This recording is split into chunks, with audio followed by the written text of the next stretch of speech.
de lancer Facebook. Une femme sur Facebook qui me dit, mais vous êtes comme les témoins de Jéhovah. Non, je ne suis pas comme les témoins de Jéhovah, c'est les témoins de Jéhovah qui sont comme moi. Avant, les témoins de Jéhovah ont pris ces choses chez les évangéliques. Ils ont un mélange de faux et de vrai. Alors nous, ce que nous voulons, c'est voir la parole de Dieu aujourd'hui. Alors je vous ai envoyé quelques notes. Ceux qui ont eu le temps de jeter un coup d'œil, ça fera du bien. Mais avant d'attaquer le cours même, j'aimerais qu'on jette un peu un coup d'œil sur ces notes. Ces notes s'intitulent Une destruction éternelle. Ce n'est pas de moi, hein. Une destruction éternelle. Nous parlons des méchants qui seront détruits, qui seront anéantis. Alors je vous pose une question.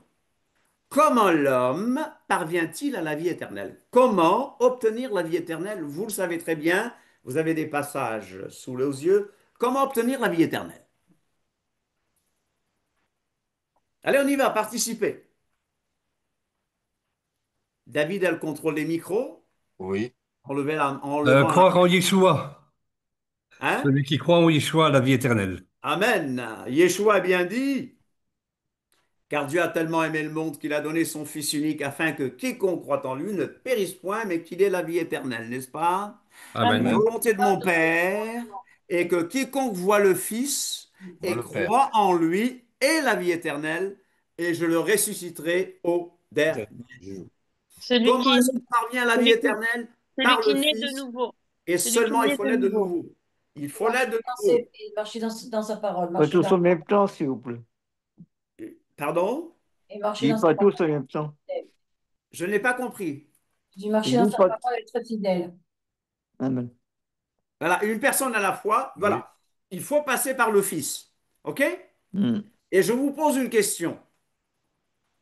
Quel est le salaire du péché? Vous le savez. Quel est le salaire du La péché? La la mort. mort. La mort. Très bien. Alors, on va prendre la Bible et on va voir comment la Bible montre-t-elle que les méchants seront anéantis pour toujours. Comment est-ce que la Bible montre que les méchants seront anéantis pour toujours? Comment est-ce que la Bible le montre? Mm. Alors, je veux vous rappeler une chose.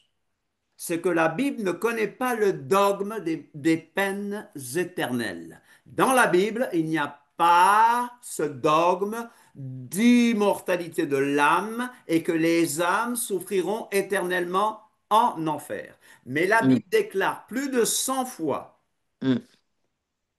et de manière non équivoque Mm. que les méchants seront complètement détruits. Amen. La Bible dit qu'ils mourront, Mm. qu'ils seront retranchés, Mm. qu'ils seront consumés, Mm. qu'ils seront embrasés, qu'ils seront brûlés, dévorés, exterminés, anéantis, etc. Mm. Il n'y a pas, quelqu'un dit qu'il n'y a pas dans l'Écriture un seul texte qui, honnêtement interprété, enseigne ce qu'on entend par un enfer éternel. Ok. La Bible dit que les méchants périront, Ouais. disparaîtront, seront détruits, seront anéantis. La Bible parle de ruine éternelle, Mm. comme si elle n'avait jamais été.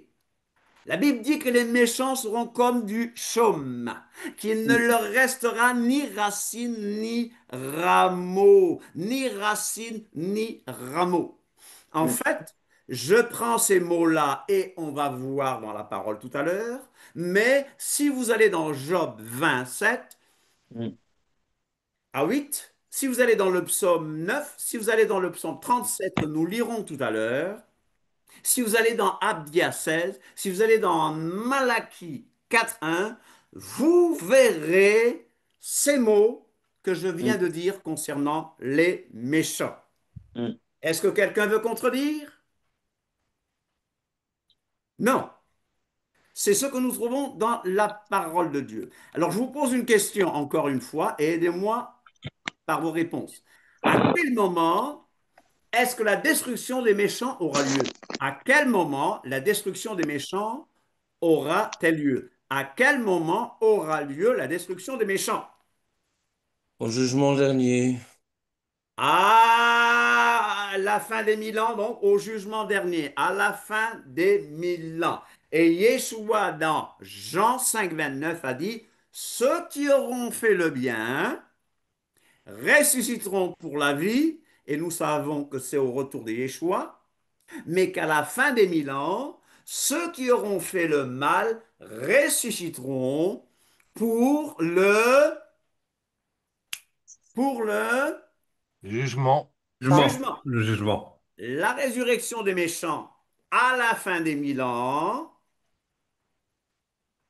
n'a lieu que pour permettre à Elohim d'exécuter le verdict de leur jugement. Vous me suivez? Ouais. Vous me suivez? Amen, amen. Amen. Ouais, ouais. Qu'est-ce qui jouera un rôle dans la peine?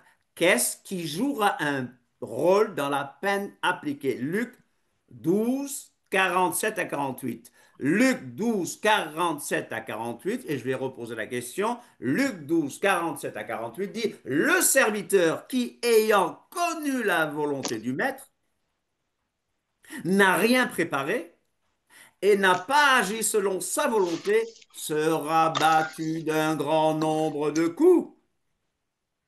Le verset 48 dit, mais celui qui, ne l'ayant pas connu, a fait des choses dignes de châtiment, sera battu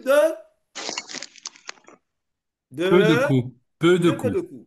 On demandera beaucoup à qui l'on a beaucoup donné, on exigera davantage de celui à qui l'on a beaucoup confié. Je repose la question, qu'est-ce qui jouera un rôle dans la peine appliquée? Qu'est-ce qui va jouer un rôle? La connaissance de la vérité, Oui. Mhm. la Ouais, ouais. responsabilité de la personne, Oui. l'âge de la raison. Ouais. Je vous le dis, Akadosh Baruch Hu ne va pas envoyer un bébé dans le feu éternel. Voilà. Les dons L'âge de la reçus, raison. les dons reçus et l'utilité qu'on en a fait. Oui, on a Les gens. difficile, je parle belge, on a Ah, difficile à dire que même les dons, bon là il est question de dons et de talents, etc., etc. Oui. Alors, la douleur, la douleur de l'étang de feu et de soufre va être la phase préliminaire. Il y a de la douleur. Donc, l'étang de feu et de soufre, c'est surtout spirituel, mais un aspect aussi physique. D'accord? Ouais. La douleur sera la phase préliminaire de la destruction. Et le châtiment va varier selon le degré de culpabilité. Celui qui a péché sans la Torah sera jugé sans la Torah. Celui qui a péché en connaissant la Torah, c'est autre chose. Degré de culpabilité. Degré des actes de culpabilité. C'est déterminé par ce que j'ai pensé, par ce que j'ai dit, parce que les méchants, moi je ne suis pas un méchant, je sais que je ne serai pas condamné. Je serai jugé au tribunal de Mashiach, je serai jugé au tribunal de Christ. Toi aussi tu seras jugé au tribunal de Christ, mais tu ne seras pas condamné dans le feu éternel. Je serai évalué. OK? Mhm. Vous me suivez?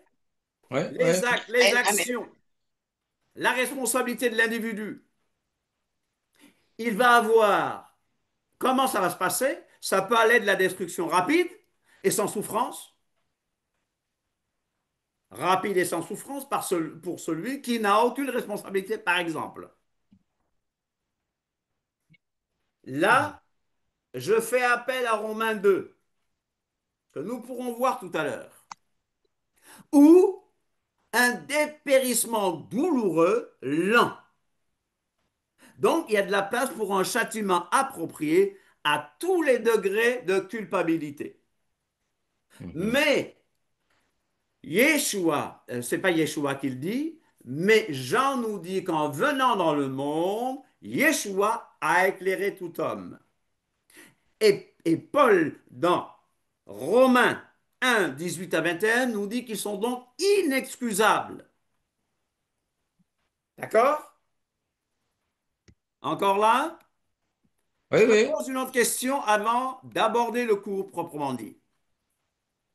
Qu'est-ce qui prouve que la déclaration de Matthieu 25 n'implique pas une souffrance éternelle? Qu'est-ce qui prouve que la déclaration de Matthieu 25, 46, qui est celle-ci, et ceux-ci iront au châtiment éternel, mais les justes à la vie éternelle? Vous voyez, les méchants, ils iront à quoi? Au, Au châtiment au châtiment éternel. Éternel, Mais les justes, ils iront à la vie éternelle. à la vie éternelle. Ok. Ézéchiel 18, 20 dit, l'âme qui pêche, c'est celle qui mourra. Nous avons déjà prouvé que l'âme n'est pas immortelle. L'âme qui pêche, c'est celle qui mourra. Dieu, Akadosh Baruch Hu, peut faire périr l'âme et le corps dans la géhenne. Ouais. La Bible dit que l'Éternel a livré leur âme à la mortalité. La Bible dit que seul Akadosh Baruch Hu, seul Dieu possède l'immortalité. Je repose la question. Qu'est-ce qui prouve que Matthieu 25, 46 n'implique pas une souffrance éternelle? Ézéchiel 18, 20. 1er Jean 5, 11 à 12 nous dit ceci donc, je ne le cite pas complètement, mais que Dieu nous a donné la vie éternelle et que la vie est dans son Fils. Si tu n'as pas le Fils, tu n'as pas la vie. Celui qui n'a pas le Fils n'a pas la vie. Donc celui qui n'a pas le Fils n'a pas la vie. Le méchant n'a pas la vie. Le méchant ne peut pas vivre éternellement dans l'enfer parce qu'il n'a tout simplement pas la vie.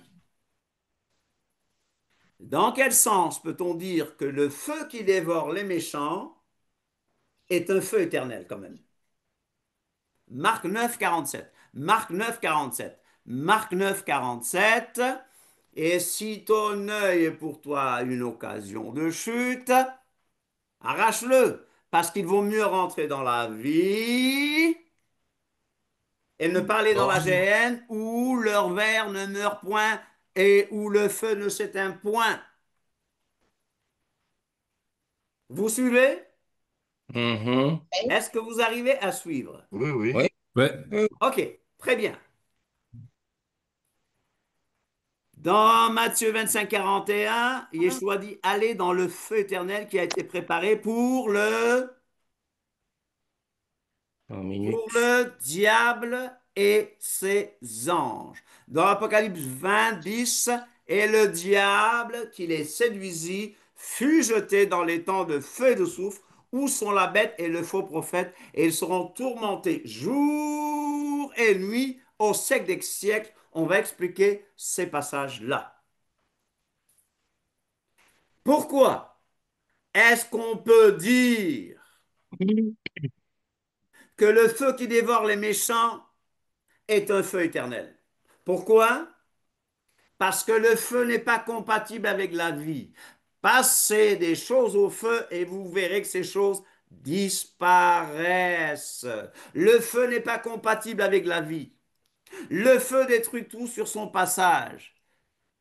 Oui, c'est un agent transitoire. En disant transitoire, je ne parle pas de purgatoire parce qu'il n'y a pas de purgatoire. Le purgatoire n'existe pas, mais le feu est allumé.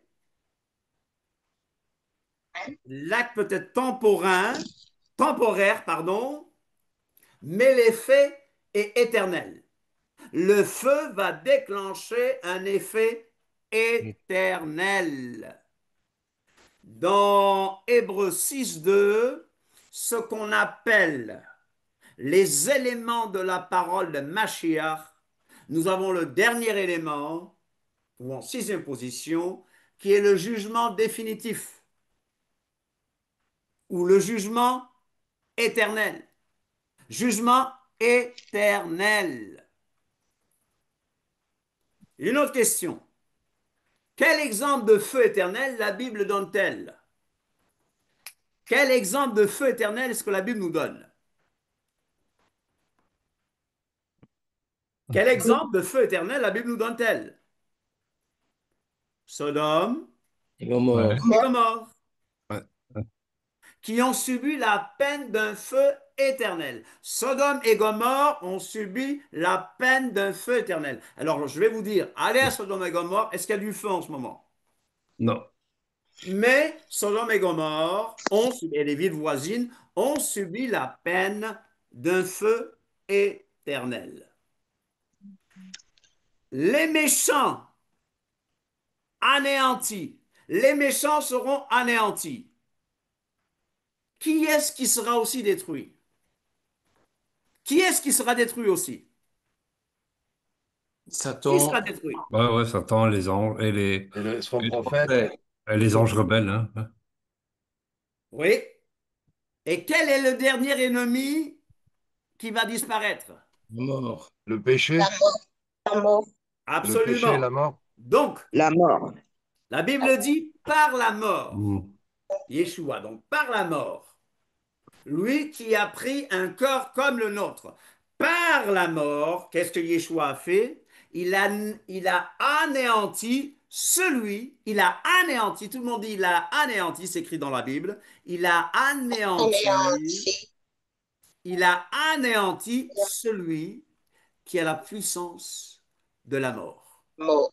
Hébreux 2,14. Il a anéanti. Qu'est-ce qu'il a fait? Qui a la puissance de la mort? La mort. Qui a la puissance de la mort? Satan, Satan. Attends. Et qu'est-ce que Yeshua va faire de lui? Ou a déjà fait de lui? Dans le feu éternel, dans la géhenne. Il a anéanti celui qui a la puissance de la mort, c'est-à-dire le diable. Quel est le dernier ennemi qui sera détruit? La mort. La mort. La Bible dit qu'il a anéanti la mort pour toujours. Dans Ésaïe 25:8, il anéantit, l'Éternel anéantit la mort pour toujours. La mort va disparaître. Qu'est-ce qui va se passer? L'harmonie. Le lion, L'harmonie va régner le lion et le mouton vont paître ensemble, etc., etc., etc. lorsque toutes choses lui seront soumises. Alors le Fils lui-même sera soumis à celui qui lui a soumis toutes choses, afin que Dieu soit tout en tous. C'était un avant-goût pour vous donner envie qu'on ouvre nos Bibles et qu'on aille plus loin. Y a-t-il une question concernant ce sujet maintenant même? Bon, Tout c'est à clair. l'heure, on aura des questions.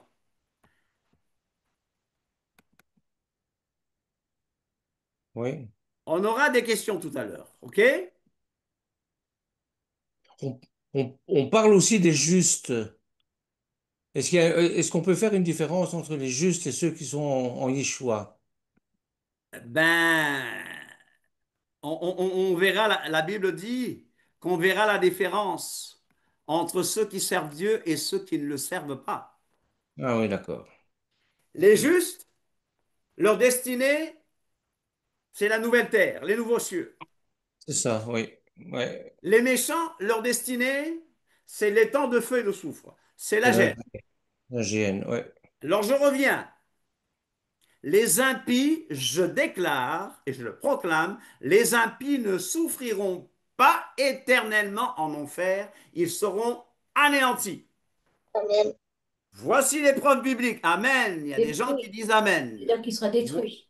Hein? C'est-à-dire qu'il sera détruit. Ils seront détruits. Voilà. Est-ce Les que, preuves bibliques. Alors est-ce que, n'oubliez pas que nous avons posé une question il y a quelques semaines. Les âmes des impies souffriront-elles éternellement en enfer? Et on a dit, examinons les Écritures. On s'est Hmm. posé des questions. On a passé beaucoup de temps. parce en établissant certaines choses, d'autres questions étaient posées. Vous êtes là? Oui, oui. Amen. Oui. Oui, amen, amen. J'aimerais qu'on prenne 2 Thessaloniciens, vous l'avez sous les yeux, mais tout à l'heure, on va prendre le psaume 37. 2 Thessaloniciens 1, 5, etc. Et le contexte, c'est quoi? Quel est le contexte? Le contexte, c'est le progrès des Thessaloniciens, progrès dans la foi et dans l'amour, malgré les tribulations et la persécution. Alors, Paul écrit aux Thessaloniciens et leur dit, c'est une preuve, alléluia, c'est une preuve du juste jugement de Dieu. Tout le monde dit juste jugement de Dieu. Juste jugement de Dieu. Pour que vous soyez dignes du royaume d'Élohim pour lequel vous souffrez, car il est de la justice d'Élohim de rendre l'affliction à ceux qui vous affligent. À moi la vengeance, à Bon, moi la la rétribution. rétribution. Ce n'est Ah, pas à nous de nous venger, mais la justice d'Élohim, il est de la justice d'Élohim de rendre l'affliction à ceux qui vous affligent. Ceux qui vous affligent seront aussi affligés. Ouais, un amen timide. Parce qu'on est habitué à bénir nos ennemis. On nous a dit que non, il faut rester calme, gentil, douceur. Mais la douceur de Yeshua, c'était aussi race de vipère. La douceur de Paul, c'était aussi de dire, Galates insensés, qui vous a fasciné? Mais de la justice de Dieu, c'est de rendre l'affliction à ceux qui vous affligent. Ça m'encourage. Oh, tu es un sadique, toi. Et de vous donner à vous qui êtes affligés du repos avec nous, lorsque Amen. Adon Yeshua apparaîtra du ciel avec les anges de sa puissance.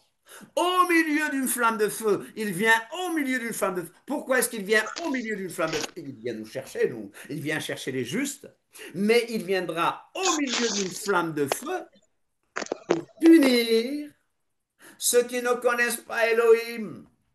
Et ceux qui n'obéissent pas à l'évangile. Il y a des gens qui connaissent l'évangile, mais qui ne lui obéissent pas. Amen. Qui n'obéissent pas à l'évangile de notre Seigneur Yeshua. Ils auront pour châtiment quoi? Quel sera leur châtiment?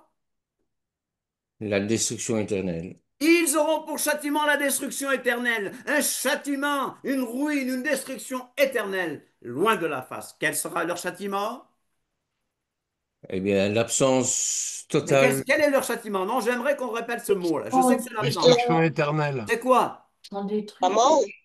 La mort éternelle. Mais Loin de la c'est quoi? Qu'est-ce face qui est du écrit là? Seigneur. C'est quoi? Destruction éternelle. Destruction éternelle. J'aimerais qu'on le dise. La destruction éternelle. Destruction éternelle. Alors ne me racontez pas n'importe quoi. Qu'on ne nous raconte pas n'importe quoi, comme quoi ils seront là d'âge en âge, en souffrant. Non, ils seront détruits. Et l'affirmation,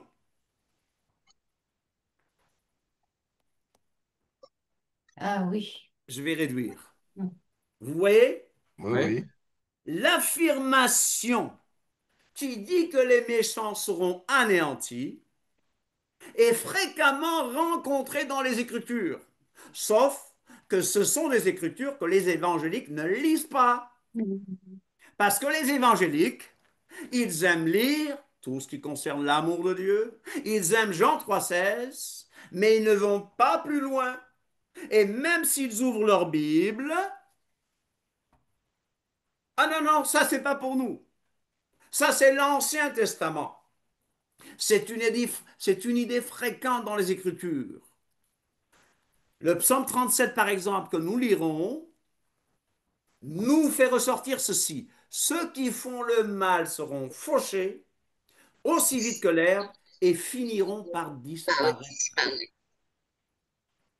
Jugement divin. Le mal sera puni et le mal disparaîtra. Amen. Amen. On peut dire Amen. Amen, Amen. amen. Alors, et Amen. si on lisait le psaume? Et si on lisait le psaume 37? Psaume 37. Ça va? Prenez vos Bibles, vous vérifiez. On ne va pas tout lire. Mais je vois le psaume 37 de David. Ne t'irrite pas, verset 1, ne t'irrite pas contre les méchants. N'envie pas ceux qui font le mal, car ils sont fauchés aussi vite que l'herbe et se flétrissent comme le gazon vert. Verset 7. Verset 7. Garde le silence devant l'Éternel et espère en lui. Ne t'irrite pas contre celui qui réussit dans ses voies. Verset 8. Laisse la Laisse la colère. colère. Abandonne la fureur. Ne t'irrite pas, ce serait mal faire. Verset 9. Car ceux qui font le mal seront retranchés. Car les méchants seront quoi? Retranchés. Et ceux, Bernard, et ceux qui espèrent en l'Éternel posséderont quoi? Hériteront la terre. Le Hériteront la pays. terre. Le pays, le royaume, nous hériterons la terre. Et reste sur Israël. Alléluia. Mm. Mais plus que ça, hein, toute la terre. Toute la terre. Israël ne sera pas confiné Mm. dans les frontières que soi-disant les Nations Unies lui ont données, dans les frontières soi-disant que le gars de la France, comment il s'appelle? Macron leur a donné. Mais ils auront tout ce que Akadosh Baruch Hu leur a donné. Amen, amen, Du Nil à l'Euphrate. amen. Ça. Et le centre du monde, capitale du monde, c'est Yerushalayim, avec le roi Mashiach Yeshua. Et nous allons hériter de toute la terre, parce que l'Éternel est roi de toute la terre. Verset 10. Encore un peu de temps, et le méchant n'est plus. Il Tu regarderas le lieu où il était, et il a disparu. Retenez cette phrase. Les misérables possèdent le pays. Verset 13. Le Seigneur se rit du méchant, car il voit que son jour arrive. Verset 20. Mais les méchants périssent, tout le monde dit périssent. Jean Péris. Et les ennemis de l'Éternel, comme les plus beaux pâturages, ils s'évanouissent, enfumés. Verset 22. Car ceux que bénit l'Éternel possèdent le pays, et ceux qu'il maudit sont Tranché. retranchés. Verset 34. Espère l'Éternel, garde sa voie, et il t'élèvera pour que tu possèdes le pays, la terre, ils hériteront la terre. Tu verras les méchants retranchés. J'ai vu le méchant dans toute sa puissance. Il s'étendait comme un arbre verdoyant. Il a passé, voici, il n'est plus. Je le cherche et il ne se trouve plus. Verset 38. Mais les rebelles sont tous anéantis. Tout le monde dit anéantis. Anéanti. La postérité des méchants sera retranchée. Hello? C'est la Bible? C'est pas Jean 3,16. Hein? Et vous allez voir que Jean 3,16 même possède une vérité incontestable que les gens ne voient pas. Voici un psaume qui réconforte les justes. Bernard. Amen. Le succès des méchants est éphémère. Amen. Et leur propre disparition est certaine. La justice de Dieu, c'est quoi? C'est l'anéantissement des méchants. Oh, il ne faut pas donner ce genre d'enseignement. Il n'y a pas d'amour. Il faut nous parler de l'amour de Dieu. Il faut nous parler, il faut dire que Dieu nous veut riches, que cette année tu te marieras, que cette année tu vas aller plus haut. Je lis. Il ne faut pas parler de choses comme ça. Ça n'attire pas les gens. punis. Ils seront punis et le mal sera détruit. Anéantissement des pécheurs. L'anéantissement des pécheurs sert à nous rassurer et à nous encourager. Oh, Amen. Michel, pourquoi tu t'encourages par l'anéantissement des pécheurs? Ouais, c'est quoi? On vous a appris à réfléchir comme des évangéliques. Il faut commencer à réfléchir de manière biblique. Les Amen. méchants seront anéantis, jugés et éliminés.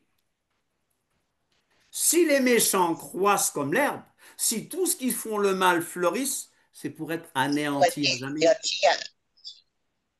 Car voici le jour vient, le jour du Seigneur, ardent comme une fournaise. Tous les hautains et tous les méchants seront comme du chaume. Le jour qui vient les embrasera. Il ne leur restera ni racines ni rameaux. Est-ce que l'enfer existe? Non. Il y a une femme qui m'a dit que je suis comme le témoin de Jéhovah parce que j'ai dit que l'enfer n'existe pas. J'ai dit, madame, déjà, je n'ai jamais dit ça. Où est-ce que j'ai dit que l'enfer n'existe pas? C'est le mot enfer Ouais, qu'on ne oui. trouve pas dans les textes grecs et hébreux. On trouve les mots Géhenne. Et C'est quoi Sheol. la Géhenne? La Géhenne, la vallée de Himon. C'est quoi la Géhenne? Une vallée étroite et profonde, située au sud-ouest de Jérusalem, qui du temps de Yeshua et bien avant, était devenu quoi? Un dépotoir. Et l'odeur, la pestilence était sentie à la ronde. Alors, avant cela, avant la littérature ultérieure, rabbinique, tout ça, apocalyptique, et chrétienne plus tard. Donc, avant tout ça, c'était ça la gêne. Mais après, ça va prendre une dimension métaphorique. La gêne devient un symbole de tourment. Un lieu de réclusion pour les lépreux, les pestiférés, un lieu de passage dans la tête de certains. Donc, processus de purification dans la pensée rabbinique juive, c'est ce qui va donner l'idée du purgatoire, mais le purgatoire n'existe pas, et l'AGN va se confondre sous l'influence de la pensée grecque avec l'enfer dans la pensée chrétienne, de la pensée Amen. chrétienne Mhm. paganisée. Donc, qu'est-ce qui se passe? C'est quoi l'AGN? Josué en parle. Le roi Salomon, qu'est-ce qu'il a fait avec la GN? Il y a érigé des hauts lieux aux idoles moabites et ammonites. Les rois idolâtres ont fait passer leur feu, leur fils aîné, au feu pour les consacrer à qui? Moloch. Alors, À Moloch. Moloch. Ouais. À Moloch. Il y avait des infanticides encore du temps de Jérémie, le mhm. prophète. C'est pour ça que Jérémie va prophétiser la destruction de Jérusalem. Il y avait un culte idolâtre, des abominations. Le roi Josia y a jeté des ossements humains. Donc, la vallée sert de dépotoir, des feux brûlants continuellement étaient maintenus pour que les déchets soient maintenus à un niveau très bas. Détestation, réputation détestable. Même le roi d'Assyrie, Ésaïe lui a promis que l'AGL sera sa dernière demeure. Et Ésaïe a prophétisé qu'après la délivrance de Sion, les cadavres de ceux qui se sont élevés contre l'Éternel brûleront en permanence dans cette gêne-là. Mais cette gêne-là, elle n'a aucune idée, elle ne donne pas l'idée de ce qui va venir après, n'est-ce pas? C'est une image désagréable, bien sûr. Mhm. Au début, c'était ça. Puis, il a commencé à avoir des déviations dans la pensée juive sous l'influence de Babylone Ouais. et du monde gréco-romain. Yeshua a parlé de la gêne. n'est-ce pas? Second dit GN. Certaines traductions disent enfer, mais je vous rappelle que le mot enfer ne se trouve pas dans les textes grecs et hébreux. Yeshua, je l'ai rappelé tout à l'heure, a dit si ta mère pour toi une occasion de chute, coupe-la. Vaut mieux rentrer manchot dans la vie éternelle que de t'en aller dans la gêne avec tes deux mains là où le feu ne s'éteint point.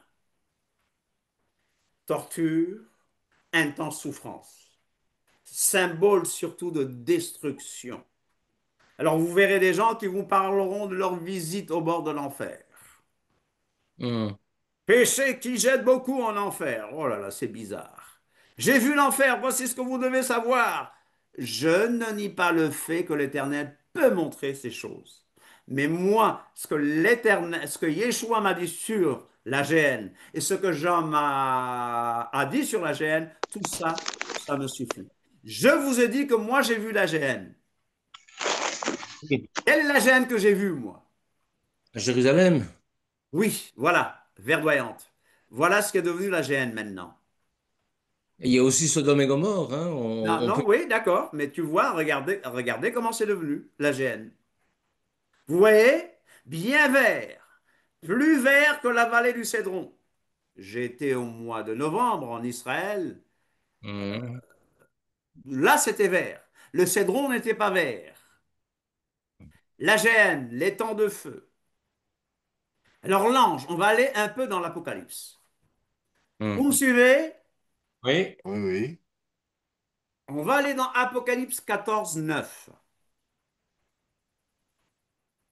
Quel est le contexte d'Ésaïe 14, 9? L'agneau et s'est racheté sur la montagne de Sion. Mhm. Il y a trois anges qui proclament les jugements de Dieu. Et un troisième ange, les suivit en disant d'une voix forte, écoutez bien, si quelqu'un adore la bête et son image, et reçoit une marque sur son front ou sur sa main, il boira lui aussi du vin de la fureur d'Élohim, versé sans mélange dans la coupe de sa colère, et il sera tourmenté dans le feu et le soufre, devant les saints anges et devant l'agneau. Je vous donne le temps de comprendre le texte. Si quelqu'un adore la bête et son image, il sera tourmenté dans le feu et le soufre, devant les saints anges et devant l'agneau. C'est bien écrit, non? Mhm. Oui, oui, oui, oui. C'est écrit. Oui. La Et parole. la fumée, et la fumée de leur tourment monte au siècle des siècles, et ils n'ont de repos ni jour ni nuit, ceux qui adorent la bête et son image. Et quiconque reçoit la marque de la bête. Vous avez bien regardé le texte Amen. Oui. et son contexte? Hmm. L'agneau et s'est racheté sur la montagne de Sion. Il y a trois anges qui proclament les jugements de Dieu. Hmm. Je vais maintenant dans Apocalypse 19, 19. Là, on voit déjà le retour de Yeshua.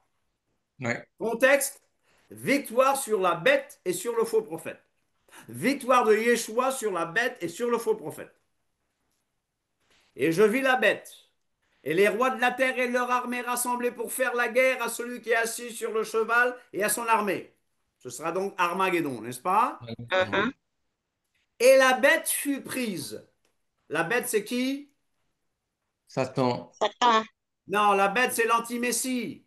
C'est Merci, l'antéchrist. Messi. Ah oui, oui, pardon. Oui, oui, oui, oui, oui, oui. Oui, La oui. bête, c'est l'antéchrist. L'anti-messie, l'antémessie, l'antéchrist. Et la bête fut prise avec elle le faux prophète. Ils furent tous les deux jetés vivants. Ils furent tous les deux jetés vivants dans les temps Le feu. Ardent de feu. ardents Dans de feu et de le, soufre. le chou. Je saute. On va dans Apocalypse 20, 10. Il y a eu le millénium, c'est la fin du millénium. Mhm. Contexte, Satan délié est vaincu pour toujours.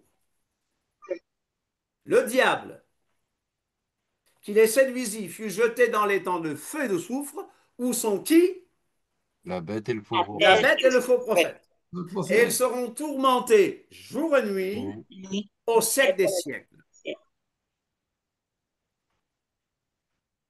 Je vous donne le temps de voir. Je vous donne le temps de réfléchir. La bête. Avec les 7 cornes, les 7 têtes. OK. L'expression lac de feu et de soufre, ou étang de feu et de soufre, est une métaphore biblique. Est-on d'accord? Oui. On le trouve surtout dans l'Apocalypse. Et ça désigne quoi? Ça désigne quoi? Ça désigne la destruction finale et définitive des forces du mal et de ceux qui leur sont associés. Elle symbolise la seconde mort, elle symbolise une destruction éternelle d'où il n'y a pas de retour. J'ai vu qu'on est bien avancé dans l'heure, mais vous m'accorderez quelques minutes, une quinzaine de minutes de plus pour qu'on Oui, voit les oui, oui. versets que j'aimerais vous montrer, Bien sûr. parce que la semaine prochaine, on passe aux fêtes. Mhm. Destruction finale, destruction complète. Ce n'est pas un lieu de tourment éternel, et je vais l'expliquer encore. La seconde mort, ils ne peuvent pas ressusciter et revenir. Le Amen. soufre symbolise quoi? Le soufre s'enflamme facilement. Ça symbolise la puissance destructrice d'Élohim. Amen. Quels sont les exemples bibliques? Et Sodome comment? Sodome et et Gomorrhe. Gomorrhe, où Elohim a fait pleuvoir du feu et du soufre, et c'est souvent cité comme une illustration de la destruction divine. Qui est jeté dans les temps de feu et de soufre? Le Le diable, Le diable, Le la diable, bête et le faux la prophète. bête, la bête, le faux prophète, Et tous et ceux ceux qui qui l'ont ont suivi refusé. leur voie. et le tous diable, qui ont suivi l'antichrist. leur voie. Mhm. Ceux qui ont refusé de se soumettre à Elohim, ceux qui ont rejeté la Torah d'Elohim seront jetés dans les temps de feu et de soufre. Il y a une dimension spirituelle et un côté physique aussi. Mhm. Mais le lac là de feu va aboutir à la destruction. Mais Michel, on a lu les textes qui disaient autrement. Je vais vous le prouver. La mort et le séjour des morts sont jetés dans le lac de feu, chers amis. Oui. C'est une métaphore. Destruction finale, irréversible des forces du mal et de ceux qui les soutiennent. Ça me parle de seconde mort, de la justice divine, le lac de feu et de soufre. Je rappelle une chose, nous croyons, je crois en l'immortalité conditionnelle. OK? L'homme n'est pas immortel, mais en recevant Yeshua, nous devenons immortel, nous recevons l'immortalité à la résurrection. Il y a une condition. Le dogme des tourments éternels est fondé sur la théorie de l'immortalité de l'âme. Nous avons prouvé que l'âme n'est pas immortelle. Mortel. Immortalité conditionnelle. Il y a une possibilité d'immortalité. Il y a un conditionnalisme évangélique. L'immortalité conditionnelle, les êtres humains ne sont pas intrinsèquement immortels, mais ils peuvent recevoir l'immortalité en venant à Yeshua. Amen. Pourquoi est-ce que les gens croient aux souffrances éternelles? Parce que leur tradition l'a toujours fait, leur Mhm. tradition précède leur interprétation de l'écriture, parce que la dernière, parce que la force derrière cette tradition a été fausse depuis le départ. Ils ont cru que les gens étaient immortels. Je rappelle, nous croyons à la résurrection pour les méchants qui doivent faire face au jugement final et ils seront complètement détruits. C'est la seconde mort. OK? Mais je reviens sur justice et sanction conditionnelle. Ah, pardon, proportionnelle. Comprenez. Justice et sanction proportionnelle. Celui qui sait beaucoup, il sera battu de beaucoup de coups. Celui qui ne savait pas sera battu de peu Un de peu. coups. On est Hmm. d'accord? Oui. Ok. Alors, il y a une différence entre brûler la carcasse d'un animal et brûler du bois. Vous voyez Mais que non. ça ne va pas à la même vitesse. Hmm. Donc, celui qui aura beaucoup péché, son enfer sera chaud. Et le diable qui les séduisit fut jeté dans les temps de feu et de soufre. Je reviens, tourment éternel. Alors, je vais vous poser une question. Avez-vous remarqué que le seul texte dans la Bible où on parle de tourment éternel, c'est celui qu'on a cité? Mhm. Alors, pourquoi est-ce qu'on va prendre un texte dans un livre où il y a beaucoup de symboles et en faire la norme et oublier tous les autres textes de la Bible? Alors, je vous pose des questions. Les tourments éternels, des tourments, sont-ils destinés à certaines personnes? Le diable avait été le faux prophète? Oui. Oui. Mais concernant le reste de l'humanité, est-ce qu'il y a deux cas de figure? Les tourments des humains qui auront adoré la bête et son image et auront pris la marque de la bête seront-ils également éternels? Non. Ok. Les autres, est-ce que vous comprenez les questions? Les autres humains qui ne figurent pas dans le livre de vie iront-ils dans les temps de feu et de soufre? Oui, Oui. Ben oui. oui. Alors, vous n'avez peut-être pas compris les questions. Je vais revenir. Les passages que nous avons lus dans Apocalypse n'appuient vraiment pas l'idée de tourment éternel, mais c'est un symbolisme qui indique la destruction totale des incroyants. Ce n'est pas les tourments qui sont éternels ou qui sont d'âge en âge. C'est la fumée des tourments. Est-ce que vous avez remarqué dans le texte? Oui, oui, oui, oui. C'est la Ouais. fumée des tourments qui monte Voilà. d'âge en âge. Vous l'avez remarqué? Ouais. Hmm. Je n'entends pas les autres là. Vous l'avez Oui, remarqué? oui. Oui. Oui. Alors, on peut aussi remarquer une chose, le châtiment divin en deux temps, en deux phases. Mhm. Les non-croyants sont tourmentés dans la présence du Seigneur et des anges. Mhm. Vous l'avez remarqué? Oui. Oui. Et après, ils sont complètement anéantis. Mhm. La preuve étant qu'ils sont réduits en fumée. À Amen. un premier temps, ils sont tourmentés devant Ah, l'agneau et ses anges. Ouais. Nous l'avons vu dans l'Apocalypse. Mhm. oui, Sûr, hein? Ouais. oui, oui.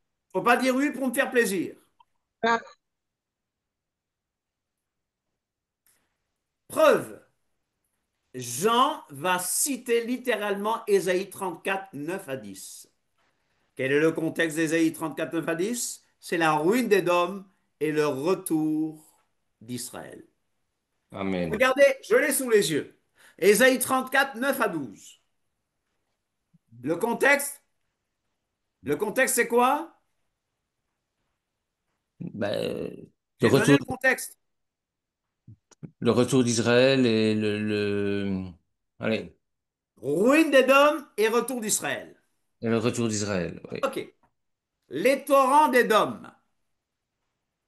seront changés en poids et sa poussière en soufre.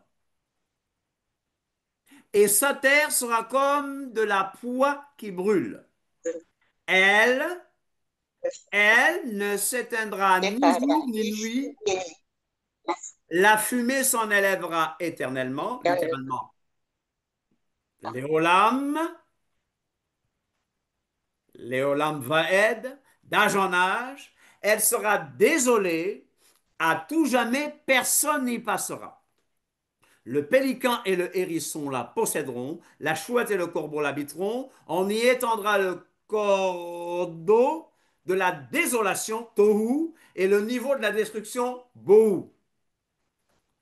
Tohu, Vabohu. Tohu bohu. Il n'y aura plus de grand pour proclamer un roi. Tous ses princes seront anéantis. Effect. Effect en hébreu, ça veut dire rien. Nada, zéro. Tout le monde dit zéro, nada, zéro. Zéro. Nothing. Niente. Vous le voyez? Oui, oui. Trop compliqué? Non, ça va.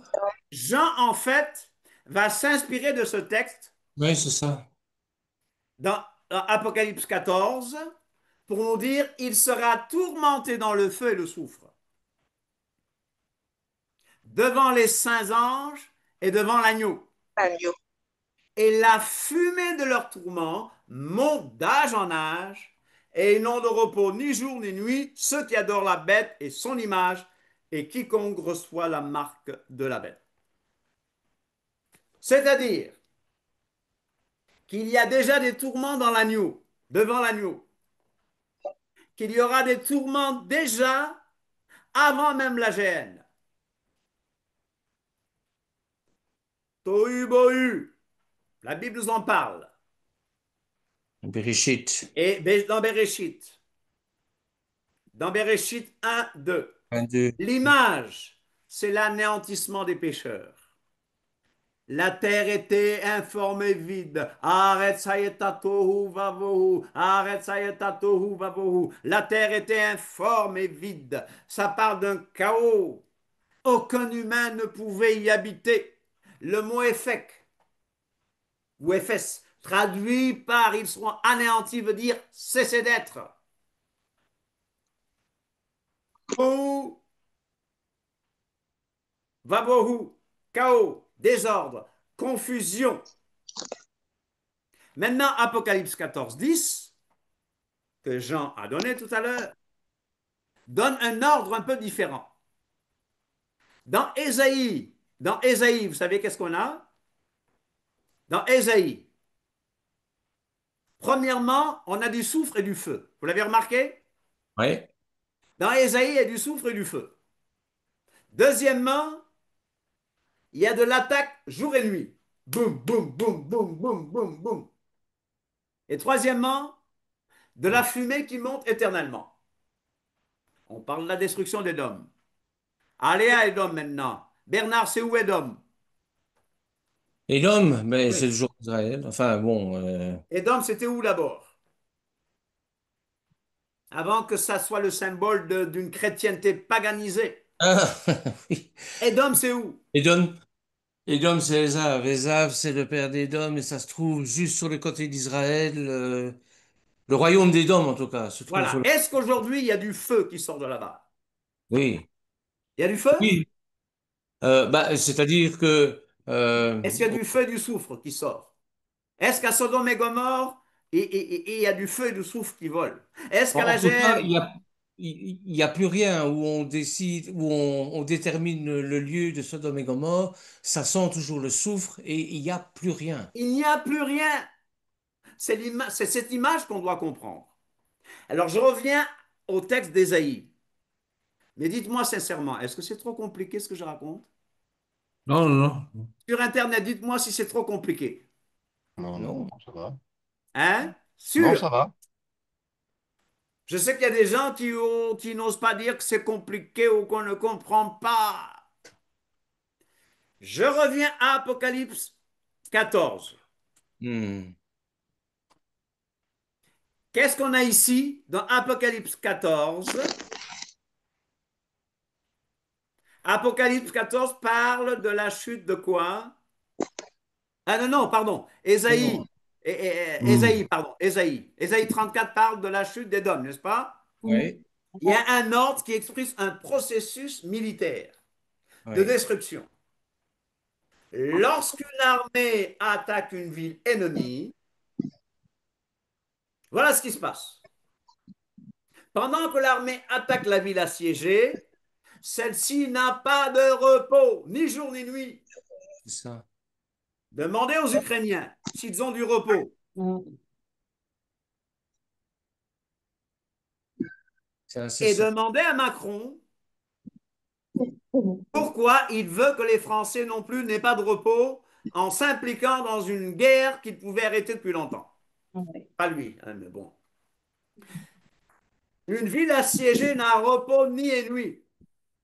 Mais finalement, cette ville assiégée est complètement détruite. Vous me suivez? Oui. Oui. Alors, vous allez dire que je suis sadique. Les Gazaouis, en ce moment, n'ont ni repos, ni jour, ni nuit. C'est vrai. Ce n'est pas la faute d'Israël. Vous savez bien, c'est la faute de qui? D'accord? Oui. Alors, dans Apocalypse 14, par contre, ils n'ont pas de repos ni la nuit ni le jour, fait référence au moment de leur destruction devant l'agneau. C'est logique, non? Oui. Comme dans Ésaïe 34. Ou bien, ça parle du moment où ils adorent la bête sur la terre, C'est puisque le ça. verbe grec est au présent. Ils acceptent d'adorer la bête, Avec la marque ils sur. n'ont pas de paix réelle. Ils Ah. demeurent sans repos. Parce que sans Yeshua, il n'y a pas de repos. C'est ça. Ils sont tout le temps sur le qui-vive, hein. Voilà, exactement. Venez à moi, vous tous qui êtes fatigués. Celui qui n'a pas Yeshua est un ennemi de Dieu et il sera jeté loin de la face de Dieu. Il sera détruit parce que on peut avoir de très belles personnes qui meurent sans Yeshua. Oui. Ce sont des ennemis de Dieu. Et ces personnes-là n'ont pas de réelle paix. On dit paix, paix, paix, c'est une ruine soudaine qui viendra, n'est-ce pas? Ouais. On ne peut trouver le repos quand Yeshua HaMashiach. C'est ça. Amen. La fumée qui montre éternellement est quoi? C'est un souvenir de leur destruction. C'est pour nous C'est rappeler. un vestige du sort des rebelles. Sodome et Gomorre, ça sent encore le soufre, n'est-ce pas? Oui. Oui. Mais il n'y a plus rien. L'image de la coupe de la colère de Dieu implique aussi l'anéantissement. Comme on le voit dans Abia, les nations boiront, elles avaleront, elles seront comme si elles n'avaient jamais été.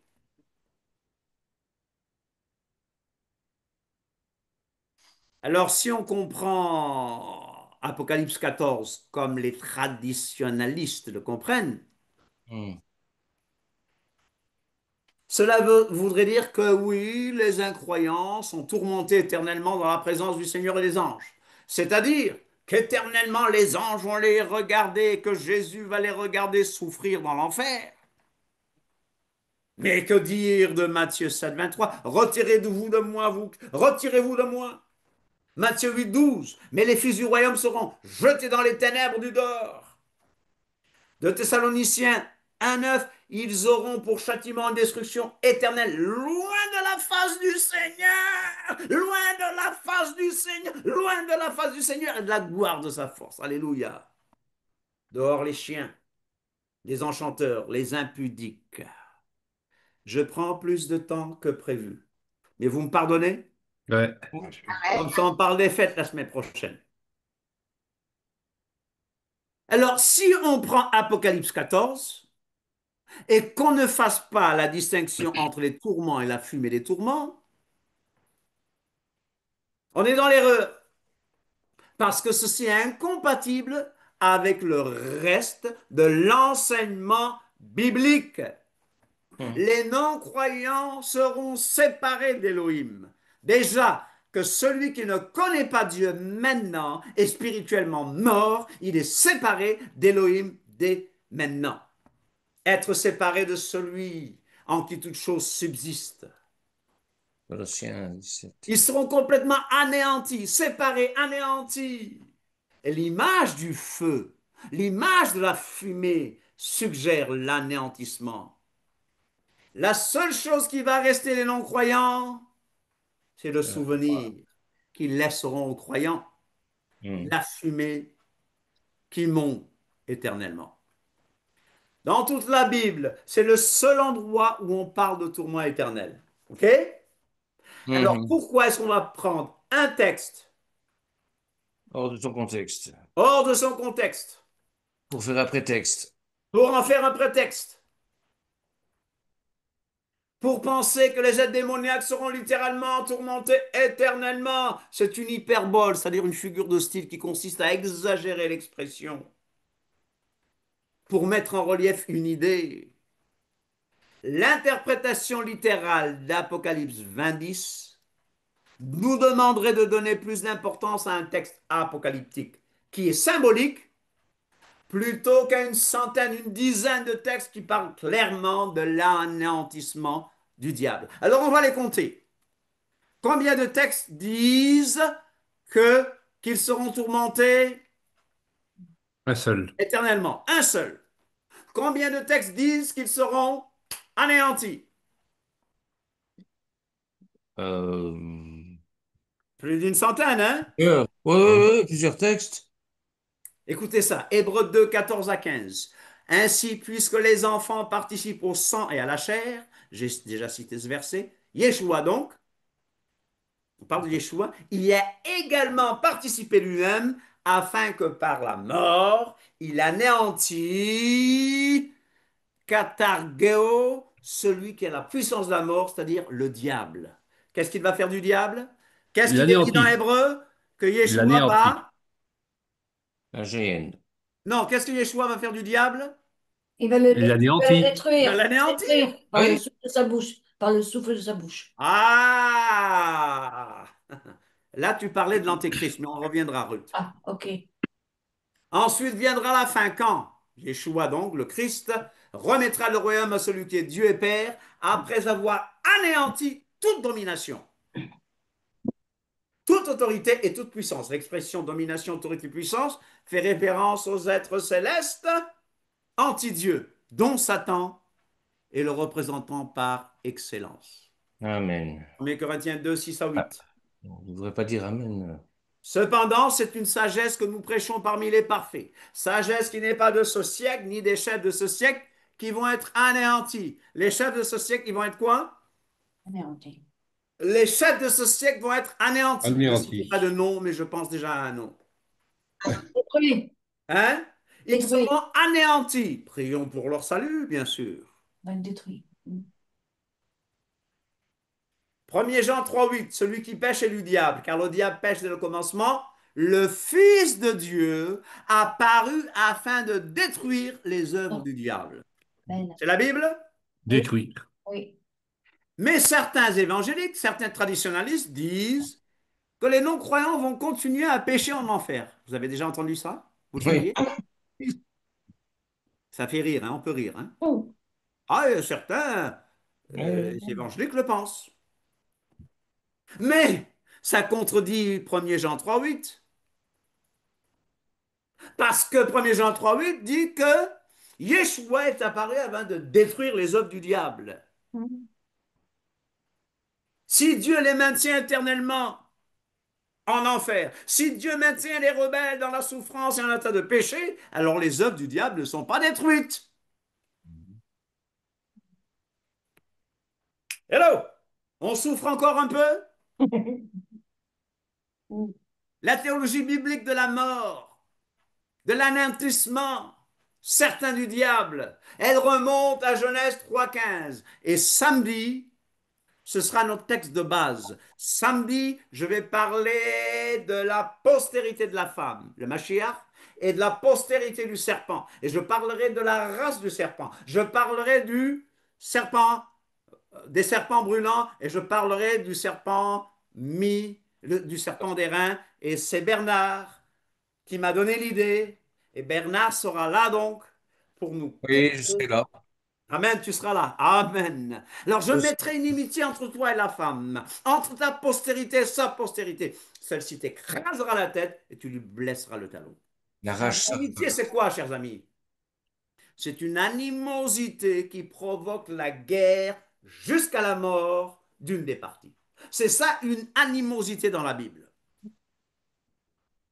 L'image de la tête écrasée signifie un coup mortel qui enlève la vie. Mhm. Ah, mais oui, le diable a été, oui, livré publiquement en spectacle, mais c'est pas fini. Son anéantissement est futur, mais certain. Il y a beaucoup d'autres passages sur la destruction des êtres célestes anti-Dieu, incluant Satan.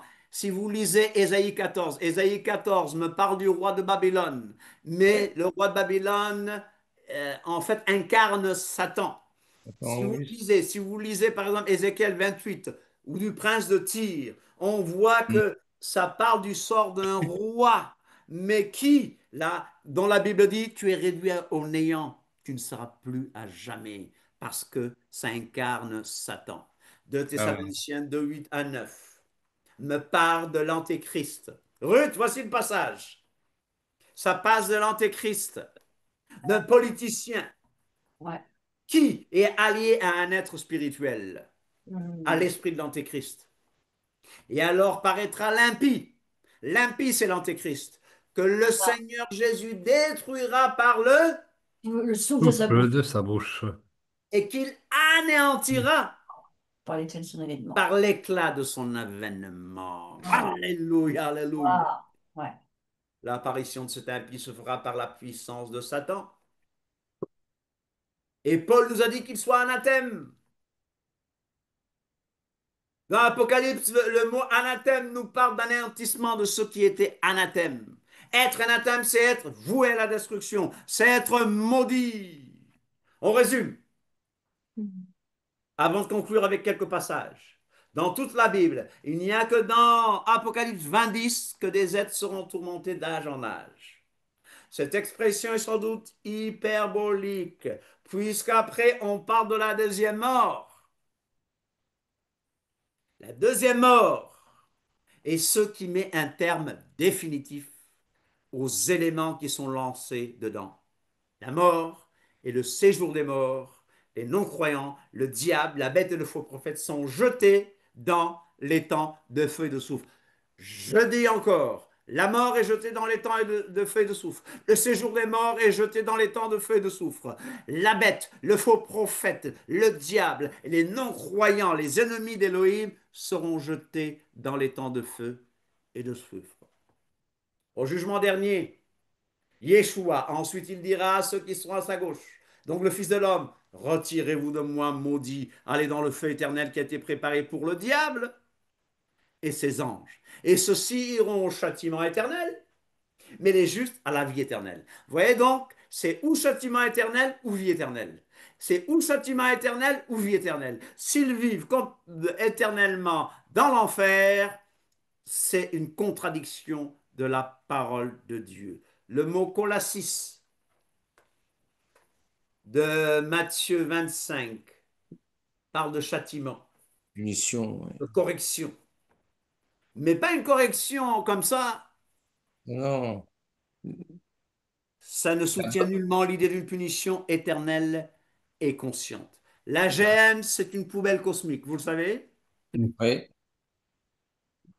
Déjà la cognée est mise et ces choses-là seront jetées dehors. Alors Dieu va nettoyer l'humanité. La destinée des impies, c'est quoi? Les temps Et de la feu et de mort, souffle. voilà, la mort éternelle, la Alors, destruction je ne éternelle. vais pas développer ce sujet-là, mais il y a un jugement définitif. Il y a un temps pour rendre compte.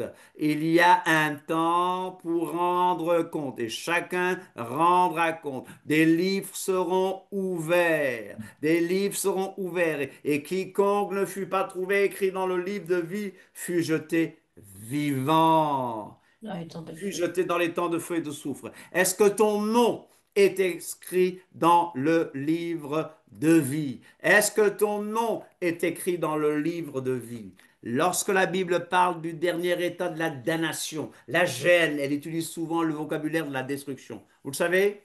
Ouais. Et le mot grec, c'est apolloumie ou apoléa. Apolloumie, c'est détruire. Apoléa, c'est destruction. Mhm. Apollyon et Abaddon, l'ange destructeur de l'abîme.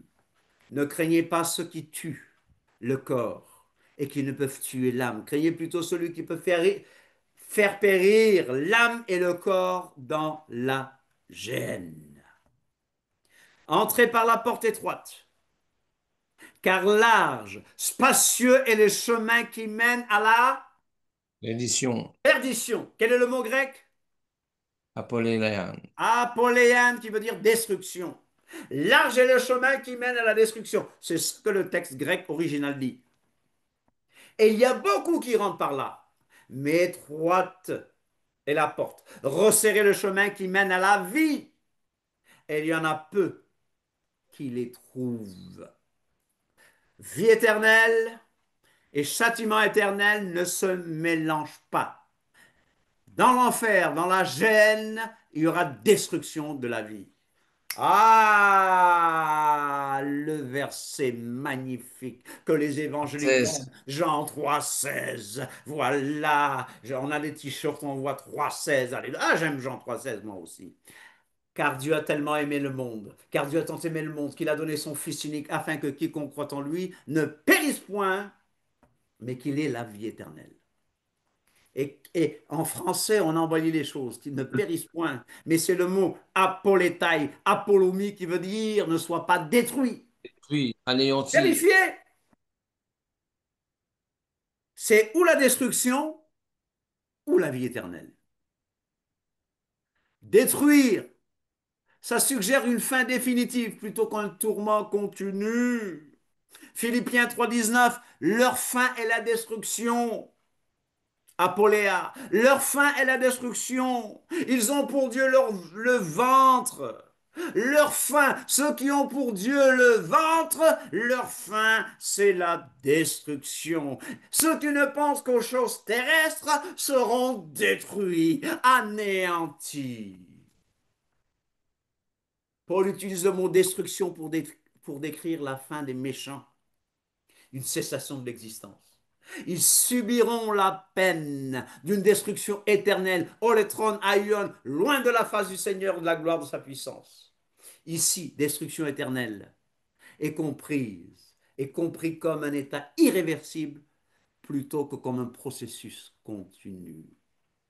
Pour les lâches, les incrédules, leur part sera où? Un temps de feu. La Bible dit, ils périssent par le souffle de Dieu. Ils sont consumés par le vent de sa colère. Job 4,9. L'ardeur d'un feu dévorera les rebelles. Hébreux 10,27. Les rebelles sont anéantis. La prospérité des méchants est retranchée. Psaume 34, 37, 9, 22, 34, on les a lus. Voici le sort final des méchants. Dieu les place sur des voies glissantes, il les fait tomber et les met en ruine. En un instant, les voilà détruits. Ils sont enlevés, anéantis par une fin soudaine. Il anéantit tous qui lui sont infidèles. Psaume 73, psaume 73, 17 à 19. Et aussi voir le verset 27. C'est la Bible, hein? Amen. La parole, c'est pas la parole. Amen. Oui, c'est la parole. L'Éternel détruit tous les méchants. Psaume 145, 20. Ou bien ça fait pas partie de la Bible. Si. Si c'est pas le Nouveau Testament, c'est pas la Bible. Ah, Ou bien c'est le Nouveau Testament qui prend le dessus, comme on nous l'a appris. Ou bien on comprend que le Nouveau Testament est en fait à côté 8. l'accomplissement de la Torah. Mais le Nouveau Testament, mot non utilisé par Yeshua, on parle de Nouvelle Alliance, est complètement basé sur la Torah, sur les écrits et sur les prophètes. Amen. Car voici le jour vient, ardent comme une fournaise. Tous les hautains et tous les méchants seront comme du chaume. Le jour qui vient les embrasera, dit l'Éternel des armées. Il ne leur laissera ni racine ni rameau.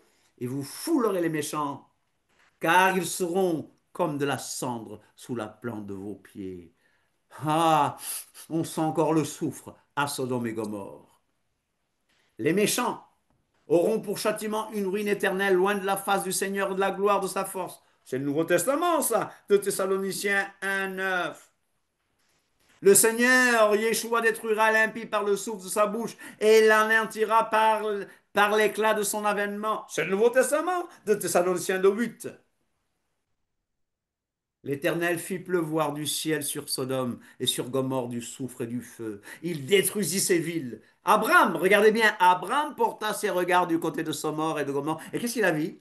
Qu'est-ce qu'il a vu? Et voici, il Fumée. vit s'élever de la fumée, comme la fumée d'une fournaise. Mais est-ce que la fumée monte encore aujourd'hui? Oui. Non, attends, est-ce que la fumée monte encore aujourd'hui? Ah non, non, non, bien sûr, mais Sans cette année, il y a une fin. oui, Dès que le feu, dès que le soufre a accompli ce que devait accomplir, paf, l'odeur reste, mais plus rien. Rappelez-vous aussi que de Jérusalem, on pouvait voir la fumée de la vallée de la Gêne monter. Dieu a condamné à la destruction et réduit en cendres les villes de Sodome et Gomorrhe, les donnant comme exemple aux impies à venir. C'est le Nouveau Testament de Pierre 2,6. Ces villes ont subi la peine d'un feu éternel. Jude 7, c'est le Nouveau Testament. Ces villes ont subi la peine d'un feu éternel. donc spirituellement, on peut dire qu'il y a Oui, toujours, donc spirituellement, on peut dire qu'il y a toujours de la fumée qui monte là-bas. spirituellement, mais on ne le Oui. voit plus. Ah non, mais bon, Le fait, il y a la mémoire. On s'en souvient. J'y étais pas, Abraham y était. ouais, Abraham a vu. Moi, je le sais parce que l'Éternel me l'a dit à travers sa parole. c'est ça.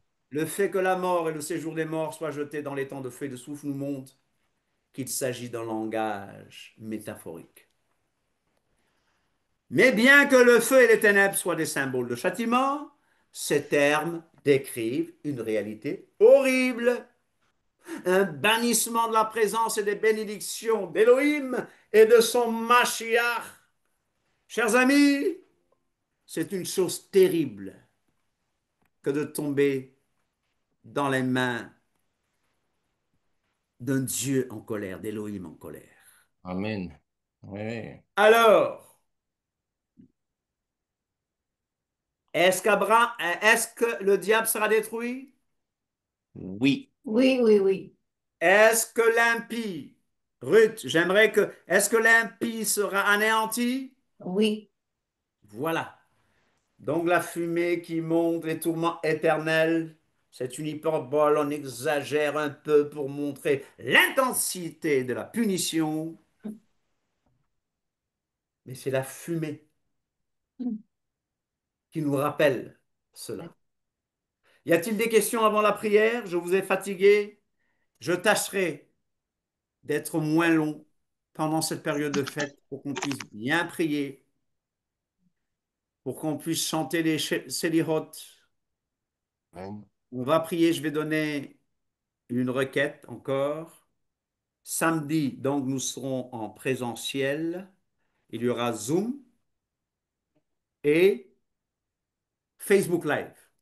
OK? Et Amen. les liens vous seront communiqués. David, tu m'envoies le Oui, oui, nouveau oui, pas de lien. problème, il n'y a pas de souci. Voilà.